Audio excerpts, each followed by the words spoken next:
Pues hoy tenemos un tema, la verdad que muy interesante, de dos personas que coincidieron sin haberse conocido nunca en cierta parte de un siglo, el siglo XX, y que, bueno, ayer precisamente, y ahorita les voy a contar por qué, se me ocurrió que podía ser de interés. Y lleva por título, lo tienen en sus pantallas, Concepción Cabrera y el pensamiento teológico del padre Congar. Y le puse como subtítulo, que yo diría que es más claro que el propio título, el propio nombre, el paralelismo entre una mística y un teólogo dominico francés del Concilio Vaticano II. Entonces, dicho esto, a modo de presentar y de saludarlos, de saludarlas, pues llega el momento de explicar, bueno, y cómo se me ocurrió esto, ¿no? O qué me llevó a este punto. Pues resulta que, bueno, yo ahora estoy unas semanas estudiando un curso de especialización en Derecho, en materia de contratos y daños. Y bueno, pues en los ratos libres que tengo, pues aprovecho, ¿no? También para buscar bibliografía de otros temas que me interesan, como la cuestión teológica, filosófica, en fin, lo que ya pueden notar en el canal. Y precisamente ayer que tuve un momento libre en la tarde, visité, ya he estado varias veces en estos días, el convento de San Esteban de los Dominicos de Salamanca. Y la verdad es que pues fueron muy amables conmigo y me recibieron en el área, digamos, privada que tiene la editorial de San Esteban para poder elegir con toda calma pues qué libros iba yo a comprar, y me asesoraron muy bien con las últimas novedades.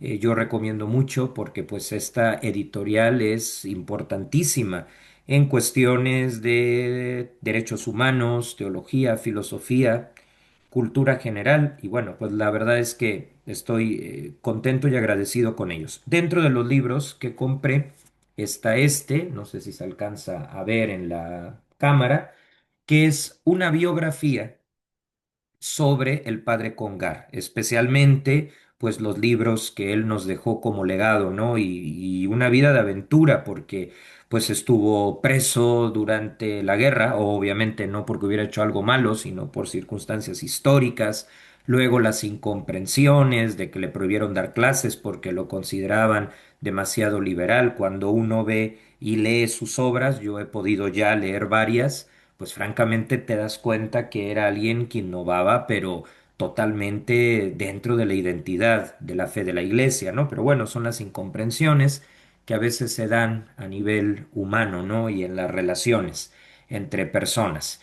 El punto es que he empezado a leer esta biografía del padre Congar, y al ir analizando, ya me leí la primera parte, los libros que escribió, pues inmediatamente me puse a pensar que hay una coincidencia, la palabra exacta es paralelismo, entre lo que el padre Congar investigó, escribió, enseñó en sus diferentes clases y conferencias en Roma, en Francia, en diferentes lados.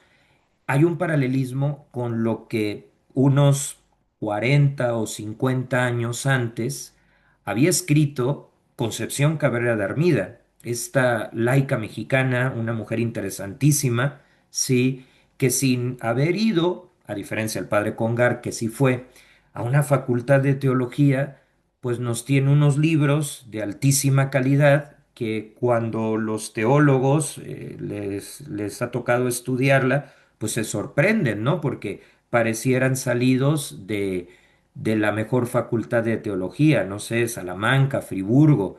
Y bueno, no le podemos echar la culpa a la inteligencia artificial porque pues obviamente cuando Concepción Cabrera vivió no había esto, ¿no? Que por cierto, yo estoy a favor de la inteligencia artificial siempre que sea con una buena reglamentación, pero vaya, lo digo para dejar claro que lo que escribió pues es producto de esa relación que tenía con Dios, ¿no? Entonces hay un paralelismo, y sobre de eso voy a entrar ya en la segunda parte, porque a mí me gustan mucho las introducciones y luego me puedo perder a la hora de explicar. Ya para ir entrando en el desarrollo, vamos a hablar brevemente de la biografía tanto de ella como de él, para posteriormente pasar a los acentos que nos dejó Concepción Cabrera de Armida y el paralelismo que tiene con muchos de los libros del padre Congar. Aquí solo voy a mencionar tres, que son El Espíritu Santo, Sacerdocio y Laicado y Jalones para una teología del laicado, pero obviamente el padre Congar tiene una bibliografía tremendamente extensa y obviamente, aunque estos son algunos de sus libros más sonados, vaya, sería una ignorancia de mi parte que redujera su capacidad de pensamiento a solo tres libros, ¿no? Bien, ¿qué sería o por qué usé la palabra paralelismo? Es un término pues que no usamos todos los días, pero es el correcto. Nos dice el Diccionario de la Lengua Española que paralelismo hace referencia a cualidad de paralelo, identidad, semejanza, equivalencia, correspondencia, coincidencia o analogía. Me quedo con la palabra equivalencia y con la palabra analogía, porque veo que esto se da entre dos autores, entre dos figuras, pues, que son importantes en la comprensión de la historia de la Iglesia. Ahora, antes de seguir en el desarrollo, a modo de paréntesis, sí quiero aclarar que el padre Congar y Concepción Cabrera de Armida, aunque coinciden en cierta parte de la línea del tiempo del siglo XX, porque Concepción Cabrera muere en 1937 y el padre Congar en 1995, hablamos del mismo siglo, nunca se conocieron en persona. Y no consta, por lo menos de lo que yo he investigado, que el padre Congar haya hecho una referencia escrita o por lo menos indirecta a Concepción Cabrera de Armida. Esto es importante para no forzarla, sino que este paralelismo viene de dos personas que sin haberse puesto de acuerdo coinciden. Y esto refleja que hay verdad de fondo, porque cuando algo es verdad, no es una verdad fragmentada o varias verdades, no, o sea, lo que es verdad es algo único, ¿no? Y que dos personas sin conocerse coincidan, bueno, es un síntoma de que es verdad lo que están diciendo, ¿no? No es la única forma de comprobación, pero por lo menos es un síntoma de que Dios verdaderamente se entra en contacto con nuestra historia, independientemente de la cultura a la que pertenezcamos, y que nos da un mensaje, sí, con diferentes tonalidades, pero con una verdad de fondo, ¿no? Entonces, sí es importante aclarar esto. Ahora, hay, por otro lado, y eso sí está demostrado, un vínculo entre algunos dominicos y Concepción Cabrera de Armida, particularmente por dos momentos en concreto. En vida de ella, Monseñor Ramón Ibarri González, primer arzobispo de Puebla, que pues tenía un vínculo cercano con el Papa León XIII, que ahora ha vuelto a salir su nombre gracias a que lo tomó como referencia el Papa León XIV. Pues Monseñor Ibarra, que conocía muy bien los proyectos de Concepción Cabrera, pues él quería, para la aprobación final, vamos a decirlo así, de las obras de la cruz, sobre todo la quinta, quería pues que teólogos de nivel examinaran los escritos de Concepción Cabrera de Armida, porque ella iba a tener una audiencia con el Papa Pío X, cosa que de hecho se llevó a cabo. Menciono a León XIII porque las obras de la cruz se fueron fundando en distintas fechas y empezó el apostolado de la cruz, que es la primera, con León XIII. Entonces, bueno, Monseñor Ibarra la manda a examinar y uno de los examinadores, pues fue un teólogo dominico. ¿Por qué? Pues porque suelen ser los mejores o de los mejores en este campo. Entonces, en vida de ella, y Consuelo Cabrera de Armida lo supo, dijo que pues no le era tan fácil pues estar tan expuesta, pero que si esto era necesario para el proyecto que había que hacer, adelante y apertura total, ¿no? Entonces la examina un teólogo dominico que además va a ser provincial, sí, en México. Entonces, pues es una persona de gobierno y con la cultura suficiente para estudiarla y da el visto bueno junto con otros. Ahora, ya cuando Concepción Cabrera de Armida muere en 1937, hay, aparece la figura de un dominico que va a terminar viviendo en la Ciudad de México, estudiándola, ¿sí? Y que incluso va a morir en la misma Ciudad de México porque le dio un problema en el corazón por la altura que tiene la ciudad. Estoy hablando de el padre Filipón, Marí Filipón. Sin duda alguna, de este padre dominico sí tuvo noticias el padre Congar, porque coinciden en tiempo y ambos franceses, ambos dominicos, obviamente con matices diferentes. El padre Congar estuvo dedicado a las cuestiones del ecumenismo, el Concilio Vaticano II, y el padre Filipón fue más en la línea de la teología de los místicos, que hoy pues es la teología espiritual, ¿no? Como digo, diferente enfoque, pero de que entre el padre Filipón y el padre Congar hubo no, coincidencias, sin duda, ¿no? Entonces el padre Filipón, ya Concepción Cabrera de Armida había muerto, se entera de su vida y obra. Él dice que al principio le suena medio raro, ¿no? Pues que alguien que no estaba en un convento, pues anduviera fundando, tal, pero cuando se topa con las fuentes, se convence y se vuelve un acérrimo defensor de la causa de Concepción Cabrera. Y el padre Filipón le abre las puertas a la espiritualidad de la cruz, al contexto teológico europeo. El padre Filipón tuvo la suerte de que aunque no la conoció a ella en persona, sí conoció a sus hijos de sangre, porque Concepción Cabrera de Armida pues era una señora casada y conoció a varios de sus hijos, los entrevistó y en el libro que nos dejó el padre Filipón, que se llama Diario de una Madre de Familia, un libro inconcluso porque muere antes de terminarlo, pero lo desarrolló lo suficiente como para que se pudiera publicar y hoy es muy solicitado y bueno, dentro del libro él cuenta pues esos contactos con los hijos de la señora Armida. Y a mí me gusta mucho porque menciona que cuando entrevistó a uno de ellos, pues él les preguntó si pues les hablaba de discursos teológicos muy elevados y uno de ellos dijo, mira, el único que le puedo decir es que mamá sonreía siempre, ¿no?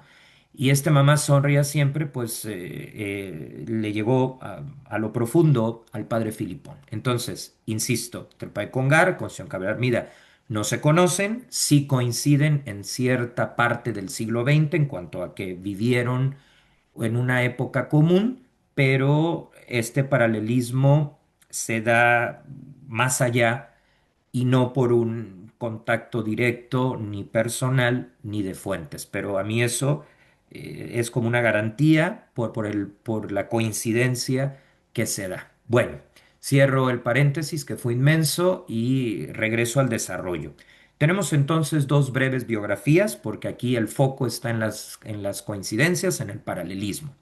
Por un lado, y empiezo por ella porque es más antigua que él, tenemos a la Beata Concepción Cabrera de Armida, es decir, que ya fue beatificada. Aquí estamos hablando no de especulaciones, sino de una figura que cuenta con el aval canónico de la Iglesia que la beatificó. ¿Quién es ella, no? Pues tenemos que va a vivir entre los años de 1862 y 1937, o sea, siglos XVIII y XIX. Ella fue una laica mexicana, madre de familia, escritora de diversas obras sobre la vida espiritual que se siguen reeditando y que ya se han hecho muchas traducciones. Y pues también va a ser una mística, es decir, una persona con una apertura especial a el misterio de Dios, ¿no? Y a la vida interior que hoy como sociedad nos toca redescubrir. Los místicos no es gente rara, sino que desarrollan una especie de sexto sentido donde perciben cosas pues que otros no percibimos porque a lo mejor andamos demasiado ocupados o demasiados encerrados en nuestros criterios, ¿no? Entonces, una mística y fundadora de las cinco obras de la cruz que nacen en México, pero bueno, ya están presentes en diversos países. Por ejemplo, aquí en España también están. Bueno, entonces Concepción Cabrera de Armida va a tener este perfil. Y por otro lado, el padre Congar, que vivió entre los años 1904 y 1995. Fue un destacado teólogo dominico francés que desde luego fue clave en la asesoría que dio con sus esquemas y que influyeron muchísimo en los documentos que fueron promulgados en el contexto del Concilio Vaticano II. Y bueno, en atención a todo lo que sufrió, porque le complicaron más de una vez la vida por malinterpretarlo, como dije al principio, pues fue creado cardenal, cardenal honorario, por el Papa Juan Pablo II en 1994, unos meses antes de morir. Incluso la foto ya se ve pues evidente los estragos de la enfermedad que le generó una discapacidad motriz importante, pero que no fue obstáculo para que él siguiera adelante, ¿no? En sus libros y en ayudarnos a ver cosas que ahí estaban, problemáticas de la sociedad actual, y donde él decía que la iglesia tenía que entrar en esas realidades para, pues, responder a ellas, ¿no? Y que no se mantuviera al margen. Precisamente, pues, en esto dedicó su vida, ¿no? Y él tenía una frase que dice: "He amado a la verdad como se ama una persona". Y es cierto, porque le costó bastante, ¿no? Lograr posicionar, pues, esta forma de ver las cosas que, como digo, no tienen nada de ruptura, aunque claro, hay quien diga que sí, ¿no? Incluso una vez de que toqué este tema, hubo quien me dijo, pues que como tú no viviste el concilio, te es fácil decirlo. No, no lo viví, pero sí lo he leído. Sí, y quizá con más detenimiento que otros que coincidieron en el tiempo, en la década de los sesentas, ¿no? Pero bueno, finalmente son las dos figuras. En el caso del padre Congar, pues un teólogo, y claro, en el caso de Concepción Cabrera de Armida, no la voy a meter en cuestiones académicas, no la voy a meter en cuestiones de análisis, porque no fue esa su tarea. ¿Dónde estaría el paralelismo? Bueno, en la iglesia, y lo hemos dicho muchas veces, hay dos pilares importantes, que si tú pierdes de vista uno de los dos, la cosa no camina, y son la fe y la razón. Los místicos, sí, son personas, obviamente no es que sean irracionales, ¿no? En el caso de ella era una mujer muy inteligente, que sabía llevarla bien con los demás, o sea, era una persona que tenía un liderazgo social, o sea, aquí no estamos hablando de que fuera irracional, pero en ella lo que predominó no fue lo académico. Lo que predominó fue la experiencia de Dios, que ella, cuando se ponía a hacer su oración, la estaba haciendo y empezaba a entender, sin ella buscarlo, ciertas cosas, ¿sí? O sea, de repente tenía claves, orientaciones sobre temas de teología, ¿no? Y cuando le venían estos como impulsos de claridad, se ponía a escribir en una libreta, ¿sí? Tan solo su cuenta de conciencia tiene 66 tomos. Y entonces, claro, se pone a escribir lo que ella, de forma empírica, porque esto es lo que hay que subrayar, o sea, Concepción Cabrera de Armida no es una teóloga, no lo hizo desde la cátedra, que por otro lado la cátedra también es necesaria, y por eso viene un padre Congar, ¿no? Pero en el caso de ella, esto se dio, digamos, de forma hasta cierto punto autodidacta. Es verdad que ella tuvo directores espirituales muy bien formados que le permitieron encauzar pues esa claridad que ella tenía más allá de conceptos o de fórmulas, ¿no? Entonces, por ejemplo, hay quien aprende carpintería porque va a una escuela técnica, y hay quien cuenta con una habilidad para la carpintería, ¿no? Entonces, Concepción Cabrera de Armida, en sus momentos de oración, se vuelve una teóloga sin título universitario, pero no por ello menos teóloga. Claro, la legislación moderna, por supuesto, que nos pide títulos y cédulas para garantizar procesos de certificación o las famosas normas, pero pues ha habido casos de personas que tienen una habilidad no estudiada y hasta un doctorado honoris causa, ¿no?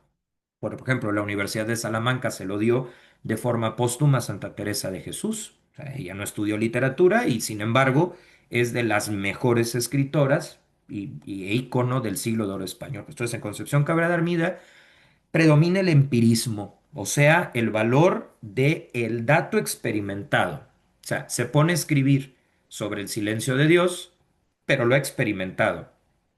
Se pone a escribir sobre el valor de escuchar al Espíritu Santo porque lo ha experimentado. Se pone a escribir que aún en el dolor hay razones para salir adelante, un sentido, un Dios que entra al rescate, lo escribe porque lo ha vivido.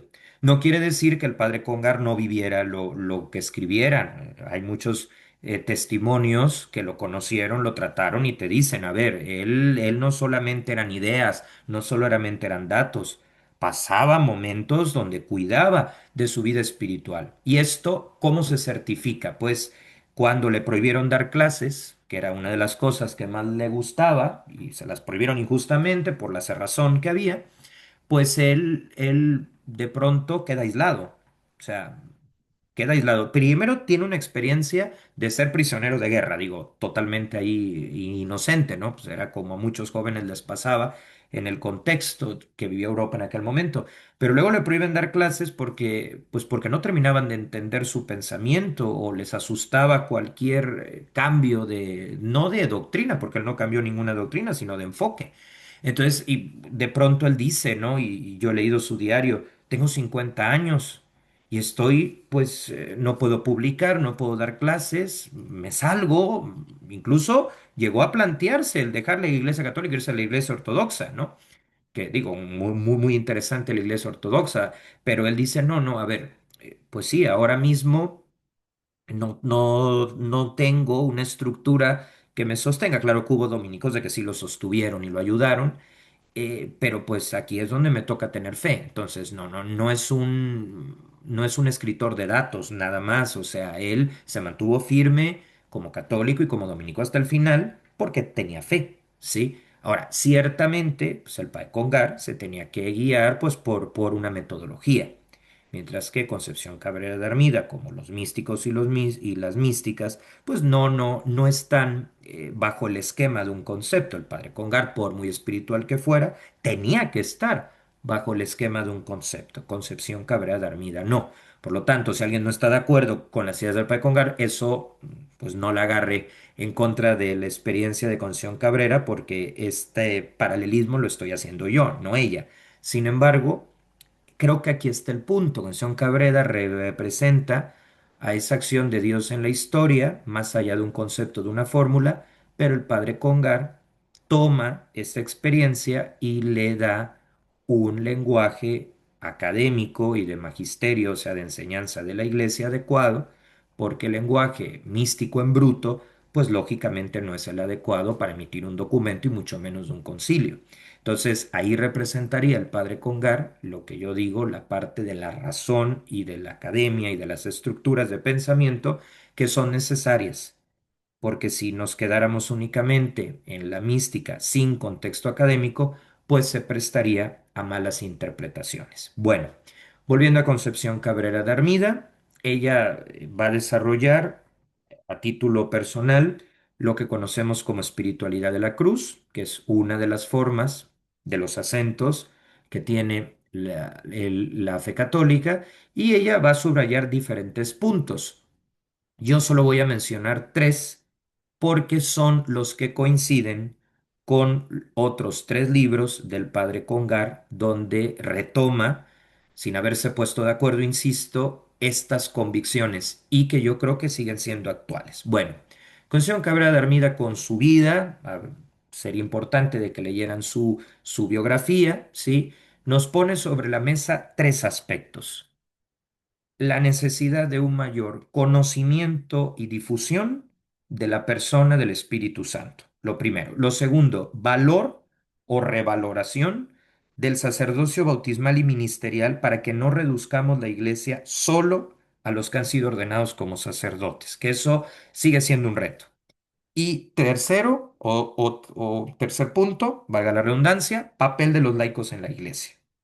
Papel que ella desempeñó. O sea, porque no te está hablando de algo que veía desde la butaca del cine, sino que ella fue protagonista y es de las primeras laicas de la historia de la Iglesia. Sí tenemos otros precedentes como Santa Catalina de Siena, de que era laica, pero lo vivía con otras laicas que estaban en la modalidad de una laica consagrada. Concepción Cabrera de Almira no, o sea, ella estaba con su familia, en su ambiente social, con sus amistades, o sea, no tenía una comunidad directamente que compartiera sus mismas funciones. Entonces es toda una novedad. Una laica pidiendo audiencia con un obispo, una laica abogando, por ejemplo, tener Biblia en casa, poder comulgar diariamente y no solo los domingos. Una mujer de que además empieza a ver de que hay que dar mejor formación en los seminarios porque había una serie de problemas impresionantes. Una persona que visualiza que la iglesia mexicana estaba en crisis, en plena persecución y que había que hacer mejoras, ¿no? Pues es una intuición. Bien, entonces, ella nos va a aportar algo que hoy por hoy es necesario.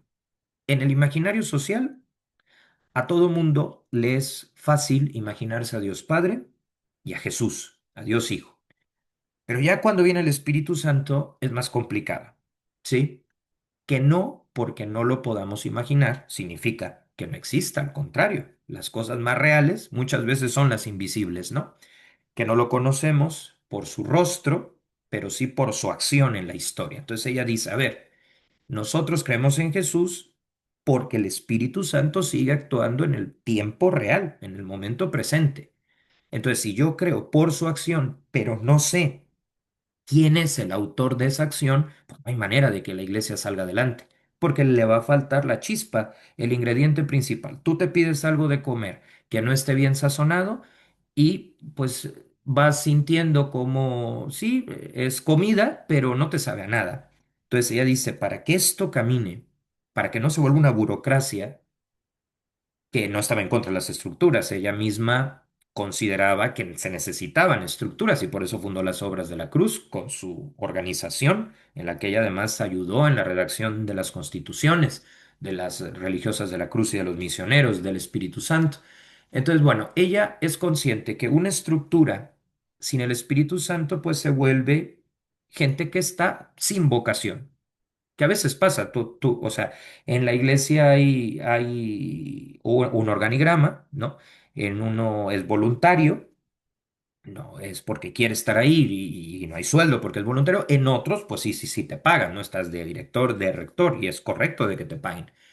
Pero si falta el Espíritu Santo, solo estarías por el sueldo. Y hay que, claro, el sueldo es muy importante, ¿eh? Yo eso lo tengo claro, no podemos vivir del aire, pero la idea es que aparte de por el sueldo, lo hagas por convicción y que no lo reduzcas todo a un número, ¿no? Entonces ella dice, para que eso sea posible, pues eso solo lo puede producir el Espíritu Santo, que es el más desconocido, ¿no? Entonces ella dice, es importante explicarlo mejor, ¿sí? Darlo a conocer. Bien. ¿Dónde coincide esto con el Pai Congar? Pues de entrada, tiene una obra que se llama Pentecostés, pero la más importante y con la que encaja esto que estoy diciendo es los tomos de la obra titulada El Espíritu Santo que se concretó desde un punto de vista editorial entre los años 1979 y 1980. Yo he leído esta obra del Padre Congar. ¿Y qué hace el Padre Congar? Estudiar al Espíritu Santo, pero situándolo en lo que los padres de la Iglesia latina y la Iglesia griega, ese es un libro rico en citas bíblicas, en la patrística, en la escolástica, el manejo del griego es más que evidente, por supuesto el latín. Entonces, una persona que puede leer las fuentes directamente, lo redacta mejor. Es el libro científicamente más completo sobre el Espíritu Santo. Y gracias a ese libro hoy se puede hablar de neumatología, o sea, rama de la teología católica que estudia el Espíritu Santo. ¿Sí? Hay otro libro que también se llama El Espíritu Santo, pero es de Monseñor Luis María Martínez. Él también es parte de las Obras de la Cruz, también un intelectual que fue director espiritual de Concepción Cabrera. Y también ese libro es una maravilla, solo que el de Monseñor Martínez va más hacia la vida interior y el del Padre Congar más a la perspectiva científica.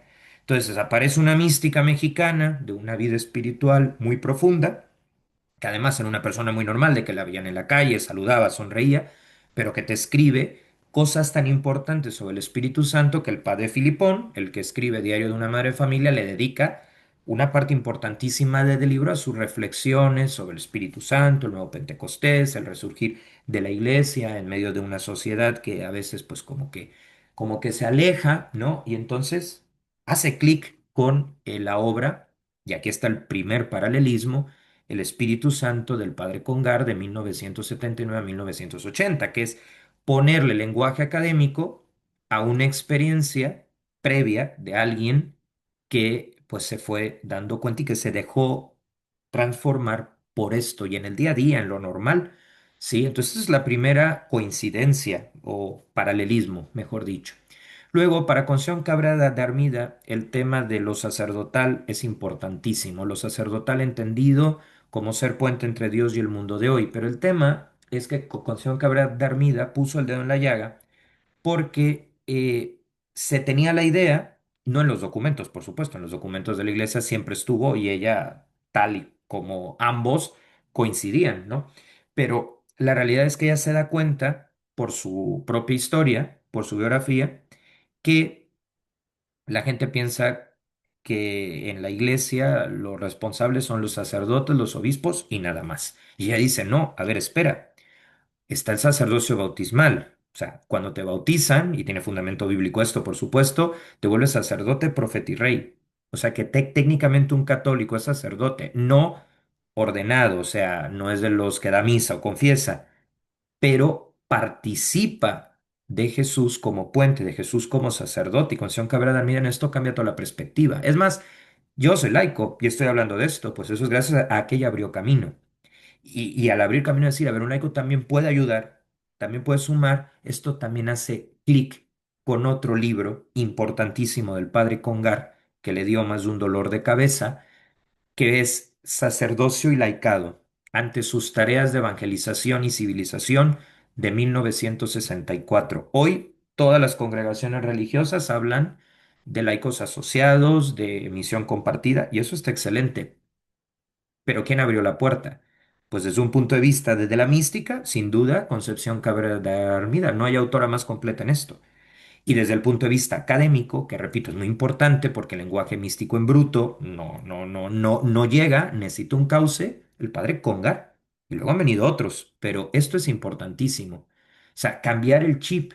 Sí, yo me acuerdo, ¿no? Cuando iba yo a un grupo que había algunas personas de que me decían, pero tú por qué vas a ese grupo católico de jóvenes allá a dar catecismo a una zona apartada de la ciudad? Eso es de las monjas, eso ¿tú qué? Pues no, resulta que también somos parte de esto. Cada uno, y eso también lo explica el padre Congar, desde su estilo de vida concreto. No somos un copiar y pegar. Yo no tengo por qué hacer lo que le corresponde a la religiosa, ni las religiosas tienen que hacer lo que me corresponde a mí. Esa claridad también se debe a esto de Sacerdocio y Laicado, 1964, y Concepción Cabrera de Armida, que incluso su primera fundación tiene como enfoque fundamentalmente y principalmente a los laicos, siendo ella parte de ellos, ¿no? Entonces esto es importante. ¿Cuándo te encuentras una fundadora laica? Eso no es tan fácil.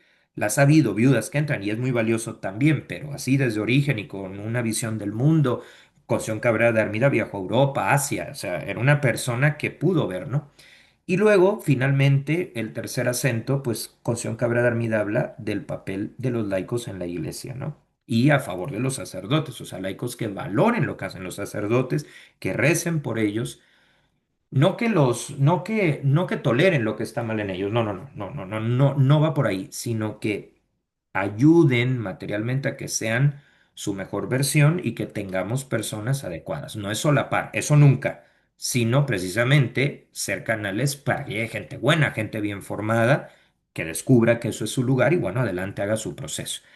¿Y cómo? Y esta última intuición, ¿en qué cuadra? Pues en un libro ya más antiguo, de 1953, del padre Congar, que se llama Jalones para una teología del laicado. O sea, Concepción Cabrera de Armida estaba viviendo la carrera antes de que la carrera se inventara. antes de que la carrera se reconociera. Es un poco lo que le pasó a los psicólogos primitivos, que no en muchos lados se reconocía la licenciatura en psicología, pero de facto ya lo era. Pues Concepción Cabrera de Armida estaba ya practicando una teología del laicado que todavía no tenía fundamento. El fundamento vino después. Pero pasa como en el derecho, ¿no? Las famosas fuentes reales y las fuentes formales. Las fuentes reales son los cambios en la sociedad y normalmente esos cambios en la sociedad producen un cambio en las fuentes formales, por ejemplo, que se reforme una ley o la constitución, en fin. Entonces, de alguna manera, yo diría que Concepción Cabra de Armida es una fuente real y el padre Congar es una fuente formal.